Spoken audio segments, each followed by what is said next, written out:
Hi there guys, thanks for joining us on another board game night. Today we're trying out Herbaceous from Pencil First Games. This is designed by the Pencil First A team of Steve Finn and Edo Baraf and the artist Beth Sobel.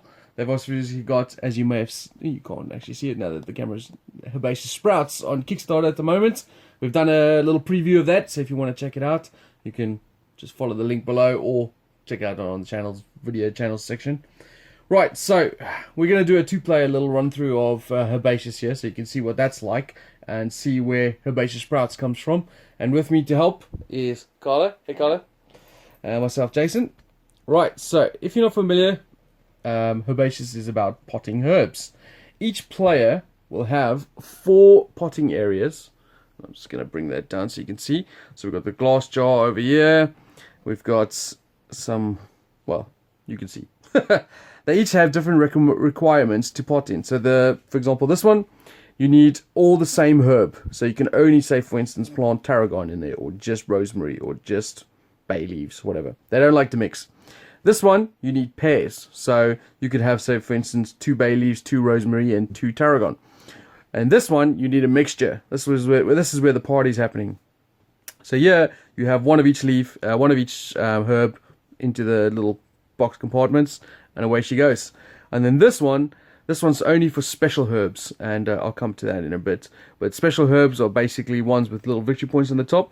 This can only take 3 different types of herbs. If you get all 3 of the herbs with the special 1, 2, and 3 on, you get the herb muffin, or what's it? Scone, which is worth bonus 5 points. So you can see there it says the first player to score a glass jar with 1, 2, and 3 special herbs gets the muffin thingy.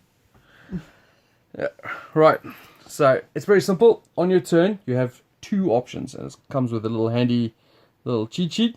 At the beginning of the first round, which is optional, is when you can pot.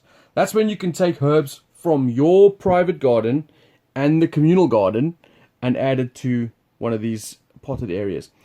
As you can see, you've only got 4, so you will only do that 4 times per game. The game doesn't end when someone does that, so it keeps going until the deck runs out and no one can take any more options. Then the game will end and we will do scoring.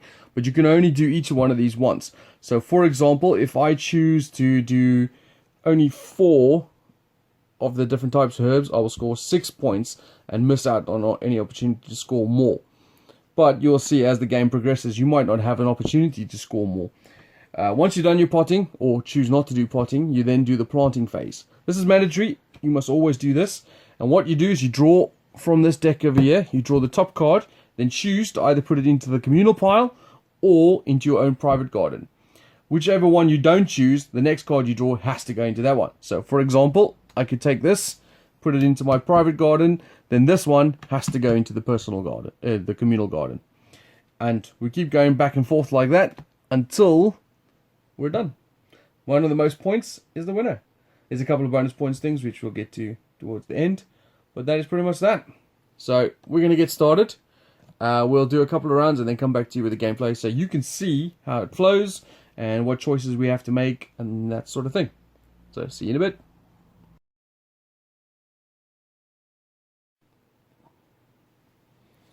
Okay, so this is the gameplay section of the game, and we've had a few rounds, maybe 2 each. So you can see this is in the communal garden over here. We've got 1 bay, 1 tarragon, 1 dill, and 1 sage. Carla has some saffron and sage, and I have some lavender and some thyme. Obviously thyme, this is one of the special cards. It has the victory points in the corner, so that's worth 3 victory points if I get it potted into the special jar. Alright, so Carla's initiative now, so she's gonna... Are you gonna do any potting, Carla? I can't imagine you are. I'm not. I just wanted to mention that you can pot anything in the glass jar to score the points below. It just so happens that if you put those, you get the extra points. That's right. And opens you up to getting the herb. The special stone. cookie. Oh dear. So you've kept the sage, so that means whatever you draw now is going into there. Alright, so it comes over to me. I am not going to do any potting, but I am going to draw a card, and it's some chives. I will keep that. That's very handy. I will keep that. You're incredibly lucky. And there's some lavender in there. communal one.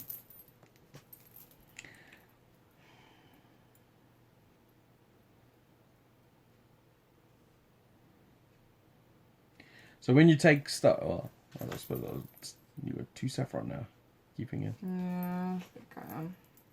The choices obviously come from what you want to keep. So the potting thing is a push your luck sort of element to it.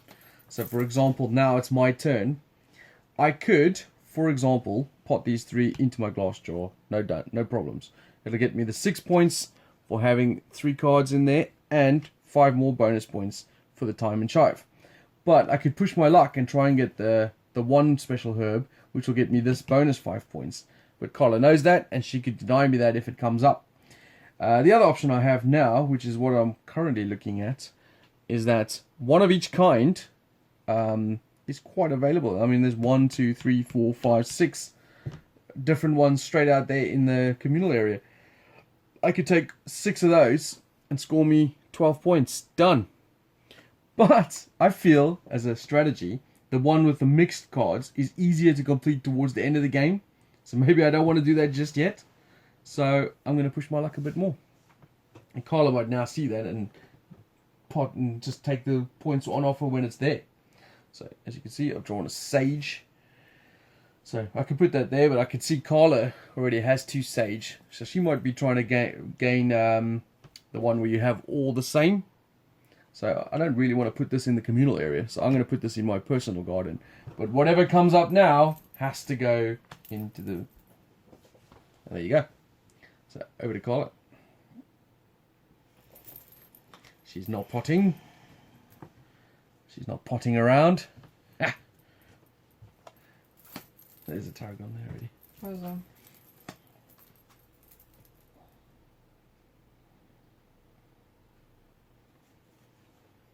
Where'd you get? Lavender. Oh, okay. Now I'm in another conundrum.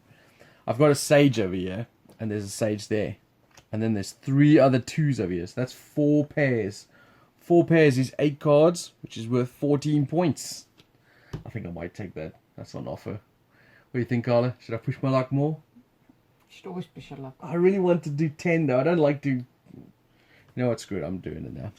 So I'm going to take that. That's 2, 4, 6, 8 cards,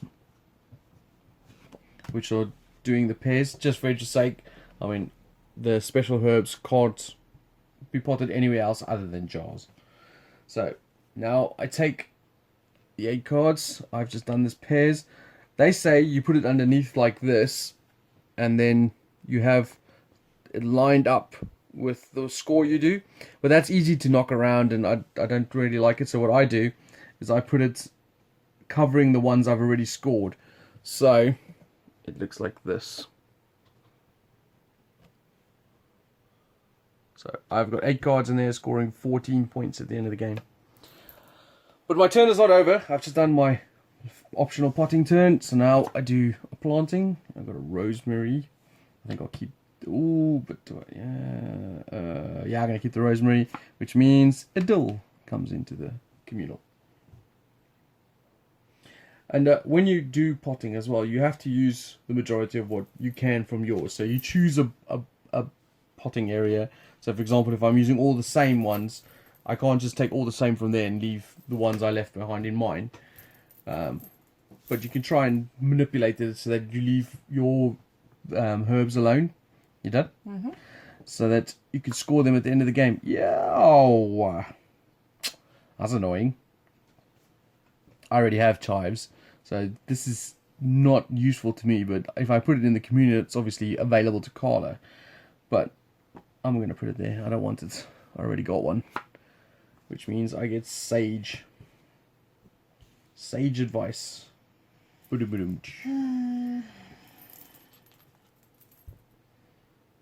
can't even remember what the 1 is. We've not seen it in ages. Oh, there it is. Come on. She stole it. Huh. I've got a bay leaf. Is there any bay leaves in the middle here? There is. I'm going to put it in the middle so I can keep some dill. That's not what I want. I really want to mint. And that's not often I say that. It's the only person I know, other than my children, who, you know, are his children that don't like mint. Brushing your teeth in the morning is hilarious in our house. You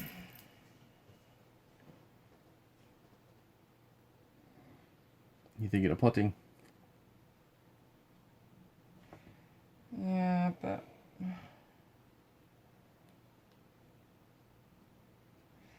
I might actually pot. Okay. What are you gonna do? I'm gonna do the 7. 1, 2. You mean this one, the one of each kind? Yeah. Okay.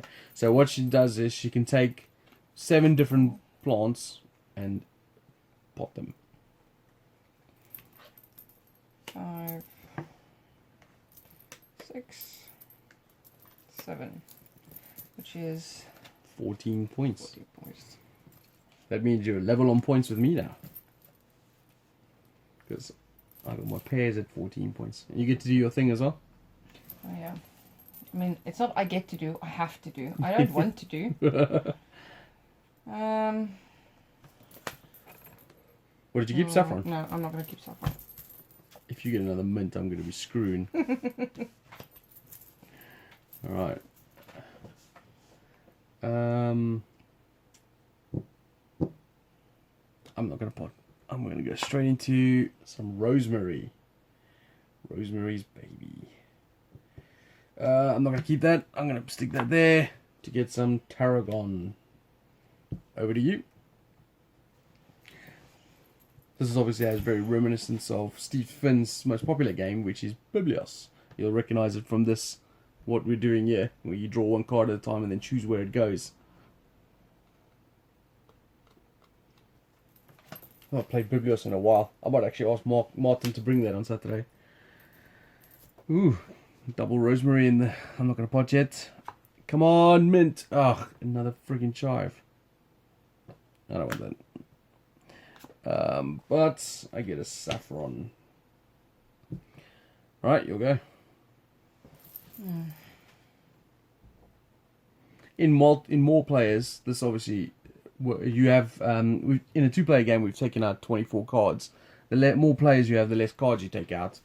But obviously you have more players taking cards, but also putting more into the middle. So it's quite a speedy game. Alright, I think I'm going to pot. So, I'm not going to do the same one yet. I'm going to do the one that is... One of each. One of each. So, I'm going to go 1, 2, 3, 4, 5, 6... I think I got all these. Have I got lavender? I don't know lavender. 7. Wow. Big points. 22. So look at that. 7 different herbs. I'm right? That's 7, yeah. So that's not the same. I was just looking at it. Oh, I was going to say, where are you getting 22? You get 14 points for that lovely haul. Okay. Well. And then I'm going to have a dill. And I have a bay. Michael Bay.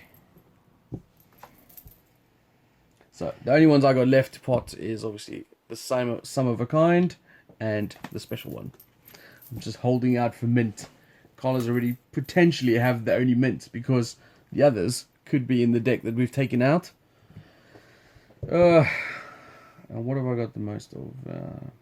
Nothing. So I'm gonna tarragon. You can have that there. And a mint! Jingle bells! Off you go. I think that just won me the game. Maybe. Oh.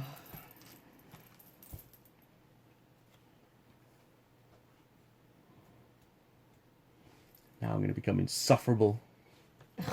Become insufferable. You are insufferable. Alright, I'm going to pot. Of course, I'm going to do my special herbs. I don't have to do this now because it's pretty much in the bag, but I'm going to do it. Get that in there. Get me my special herb cookie, which is worth 5 points. And then do these last couple of... Ooh, time. Ooh, I'm keeping that. Haha! That's just mean for the sake of being mean.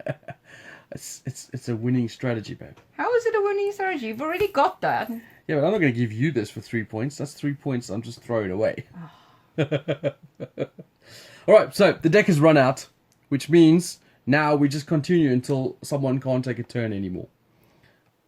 I'd just like to say one thing. You No, know where don't Rado and Jen are always so lovely and wonderful, and, you know, they like to play co-op games and be nice to it.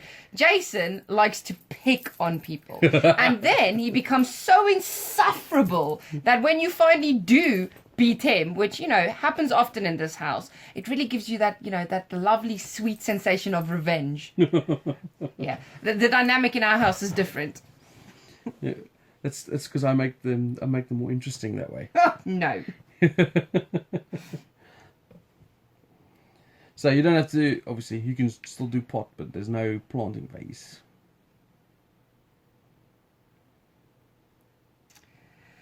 I think I'm going to do my doubles. Oh, that is not...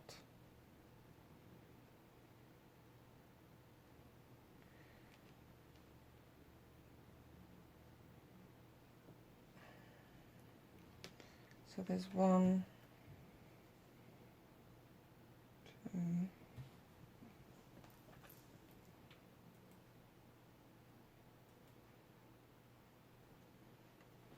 It gives you gives you 10 points. 2. This is what it looks like so far.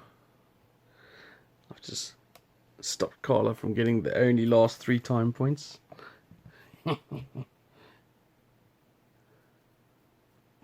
See? Insufferable. So there's 1, 2, 3.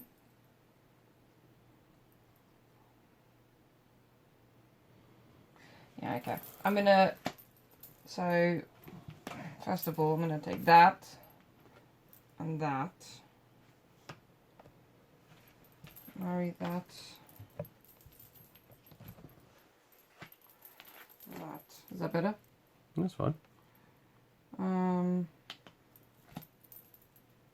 You got the bay leaves. And I don't think I could do anything else. You got 2 rosemary, yeah?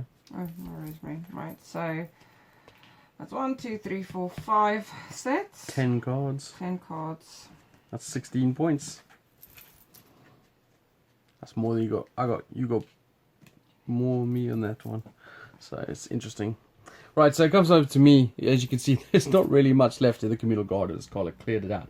So I've got 1 more left to fill up, which is the same of a kind. You can have 1 of a kind. So which one should I choose? Do you guys want to vote down below? We're not going to hold out that long. So I'm going to go with saffron because it looks the prettiest. So I get 2 points. And then it goes over to Carla. Just realised I made a mistake. Can I take my turn back?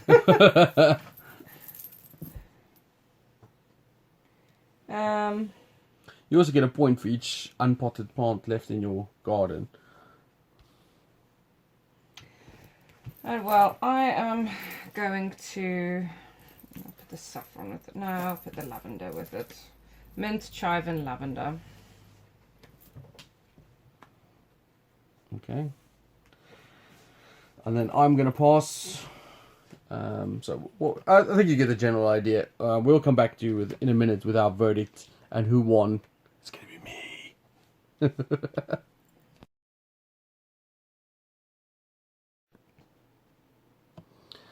Okay, so we've finished off the game and we've tallied up the scores. And in second place is Carla with 46 points, wasn't it? 46, yeah. Yeah, because 46. I have 51 points, which means I'm the winner. And you might realize that my little weed scone is worth 5 points. So that won me the game. As it happens, if you did have got the 3 time, they would have got you what? another 3 points. So I didn't stop you from winning. Maybe. You did stop me from winning, and I stopped myself from winning because this game, it's very easy, but there are certain things that you kind of get distracted from. So you're so busy building pairs that you sometimes forget that maybe having an extra pair to bump you up those extra few points might be better served in a different section, which is what I did. So had I been concentrating, I might have bumped myself up by another 4 points. So we're even closer then. What's interesting about, obviously, with Herbaceous, obviously you just saw us play the straight out basic version, but there's a couple of other things you can do as well. There's a team variant where you can play as you play 4 players. Then say, for example, like Carla was saying, where, you know, instead of playing against each other, let's say me and her versus, say, another couple, we would sit opposite each other, and then on your turn, instead of drawing one at a time, you draw 3 cards, and then you give 1 to the private garden, 1 to the community garden, and then 1 to your teammate's garden. And then at the end of the game, you count up the score, and the team with the most points would win. And there's also a solo variant, which is designed by Keith Matega, who did Roleplayer. He's also done the solo variant for Herbaceous Sprouts. So, that's a little bit about that. What did we think? So, do you want to go first? I don't mind. Alright, off you go. I'm not a gardener. I don't like the garden. I like somebody else to do my garden, and I like to sit in it. That's how I work. So the idea of growing a herb garden, in theory sounds lovely, but it's not something that I think I would successfully do. I love cooking with herbs, but not necessarily tending to them. However, the theme is actually quite well executed, I think. I like the whole idea of potting them, you know, the whole exercise of set collecting. It kind of really ticks the box for me. I love the basic simplicity of the artwork. It reminds me of paintings. So it's very pretty in that regards, but not in your face. It's very subtle. I love the way that it plays. It's fast. It's actually faster than I think the box says. I think the box says it's about... I might be wrong. It says 20 minutes. Oh, I thought it said longer. But it plays 20 minutes, I think. And I think, other than the aggravation of, oh, somebody took something you wanted, it's actually quite a nice, placid game. So I quite enjoy it. It's not the first time I've played this. We've played it a few times now, and every time I've enjoyed it. Other than Jason's freaking attitude, it would be such a peaceful, enjoyable experience. Isn't that just with life with me in general? Oh. Yeah, I've got a similar sort of feel to it. I think the interesting bit about it is obviously Steve Finn's got his hands in this game, and you can tell by the fact that it has a very similar feel in terms of mechanics to Biblios. That decision making, what makes Biblios so great is the decision making of where you keep, what you keep, who you give to what, and then you have the auction afterwards. This one is almost like a slimmed down version of that, where you only have a smaller choice of, do I keep this or put it in the middle? And sometimes when you keep something for the first time, the second one that comes out into the middle could be really important to someone else. And that's a bit of a push your luck, when every time you want to choose when you want to pot and stuff. So that's really interesting. I think the game plays really well at 3 players because it goes really quick. And there's a little more pressure on the choices because obviously you have 2 other people to worry about. As you see, in 2 players, it's still just as good. I think, the artwork is fine. I mean, these 3 work on a lot of pencil first games, and they do a stellar job. Components are solid enough. It's a fast, quick, easy game to play. Inoffensive theme. I mean, gardening. There's not many gardening games out there, so this is quite cool. Ironically, I'm going to mention Herbaceous Sprouts, which we've done a review or preview for. I actually quite like Herbaceous Sprouts, and I think I prefer, out of the 2, if I had to choose, I would choose Sprouts, just because I feel like the dice there's a little more decision making in that. And you were saying something during the game when the camera was off, was that in this one you have basically 4 chances to pot, whereas in Herbaceous Sprouts you're competing against other people to race to pot. Yeah. And your decision making becomes a lot more critical, I feel, as opposed to in this one, which is a lot more placid. Yeah. I mean, I feel like the scores are always reasonably close between the 35 and 45 market. So, you know, no one ever feels like they're getting smashed in this.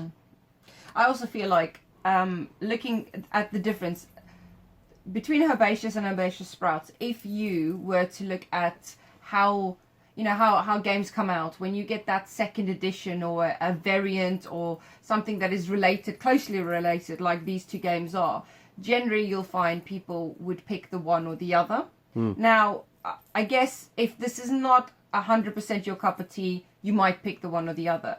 But I feel that Herbaceous ticks one set of boxes, but it aggravates. I say aggravates. There are certain parts of it that I wish I could do something else. You know, when you play the game, you feel like, oh, I like this, but I wanted to do this other thing, which is, in this case, I can only I can only pot in one area once, and then that's it. And that although that works perfectly for this 20-minute game, it really couldn't be more complicated. It's like the creators sat down, made this game, and went, right, well, the things that I felt like, oh, I would have liked to be able to do this, they did in Herbaceous Sprouts. Yeah. So you could easily play this and then that, and have 2 different gaming experiences, but ticking 2 sets of different, like, I think almost in a gaming evening, I'd happily play Herbaceous, followed by Herbaceous Sprouts, and then I've ticked all the boxes as to what I enjoy. And it would still be around 40 minutes, but we're playing the 2 games together. It would still be less.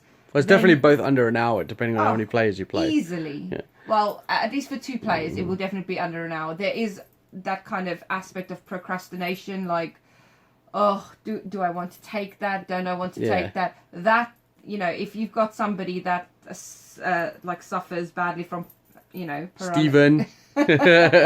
analysis paralysis, maybe that would slow a game down in, say, a 3 or 4 player. But it plays so quickly and so fluently that, you know, it's so inoffensive. It really is quite a nice little filler game. As I said, the theme is not something that I would necessarily pick, but it's so well executed in this. I quite enjoy it. I like finding the bay and the dill and the sage, the different kind of herbs, and throwing the dice in the other game it's a different kind of tactile. I don't know. I like the way games feel and play, and the 2 do that. This kind of fills my set collection, you know, card game.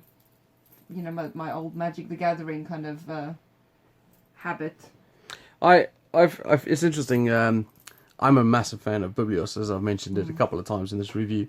And before we played Herbaceous Sprouts or even heard of it, I've always had a thought with Herbaceous is that I like it. It's inoffensive. It's nice. You know, it's a solid enough, quick little game. But the mechanics remind me so much of Biblios that I'd almost always want to play Biblios. So it's funny because I have played Biblios and I don't have that at all. I just feel like Biblios, I feel they're completely different games. I get the mechanics are the same. The theme is obviously nowhere near each other, and I mean, a completely different types of way of scoring as well. But it's just that the core choice of choosing where the cards go is better for me in Biblios. But now that Herbaceous Sprouts has come along, I almost feel like now it's got to the point, like if we, like you were saying, you would play Herbaceous and then Herbaceous Sprouts. I would like to play Biblios and then Herbaceous Sprouts. Yeah, because I quite like Herbaceous Sprouts. I think it's really, really good, and I think it's doing pretty well on Kickstarter. So I love the dice. The dice don't hate me. No, and there's a lot of choices. It's good fun. But yeah, we're talking about obviously Herbaceous in this video. So are you able to rate it? I don't like doing ratings, but for me, this is a keeper. I like this game. Every time I've played it, I've come away enjoying it. Is there more in the bottom of the box that we didn't It's look at? the other two players. Oh, okay. They are. Yeah, sorry, we do have a little bit that we haven't actually played with yet. So we like to play through the core stuff first before we adding anything like flavor packs to it. Look, I like this. I think the quality of the cards are nice. The artwork is very pretty, and not in your face. You know, it's just subtly beautiful, and I think it plays really nicely.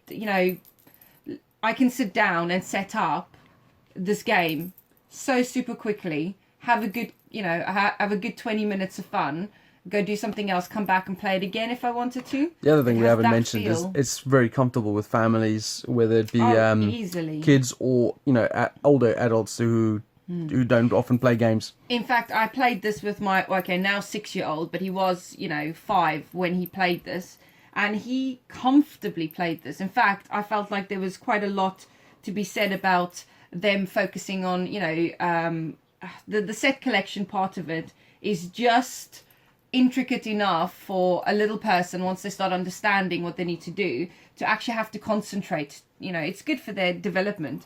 It ticks massive amounts of boxes for a family home, I think, and for relaxed gamers. Although saying that though, as you've heard, the annoyance factor, right? It doesn't have to take that, but it could have, depending on who you were. Oh, come on. Oh no, absolutely. So for me, I think this is a 6 out of 10 game for me. It's solid, it's quick, it's inoffensive, it's got good choices. I mean, there's nothing bad to say about the game, but there's also nothing amazing about the game. So I like it. It's 6 out of 10 for me. I think, taking it into filler game categories, this is a game I play before or after I play a big game. Yeah. And I like my big games, so I think it's higher for me. I probably, if I had to rate it, I guess around a 7. I'd happily take this out often, and I'd want to keep it. Just for interest's sake, as we don't rate games on the previews, I'd rate this one a 7 out of 10. Yeah, it's difficult. Because we played Herbaceous Sprouts, then we played Herbaceous again, and I don't know. I think they tick the same box for me. Like they a solid 7, but on this one says 45 minutes. But this one is a little longer. Is it? Yeah. I think we played this in 20. Well, we're experienced gamers. It didn't feel like 45 minutes, which is a huge positive. plus. Yeah. Oh, it didn't feel like 45 minutes. I think this is probably a 7 for me as well. But again, like I said, I'd happily play the two games together. Well, when we get around to doing our theme night, these two will fill in the garden theme. Yeah, well, what else are we going to put with it? I don't know. I'll find something else. Maybe we'll do a Steve Finn theme. Yeah. Maybe you guys can comment. Can you think of any other gardening theme games? And comment below. What was the Carlos, thinking of one now. there's one. All right. Well, thanks for watching. Like and subscribe as usual. And go check out Herbaceous Sprouts on Kickstarter. And speak to you guys later. Bye-bye. Bye.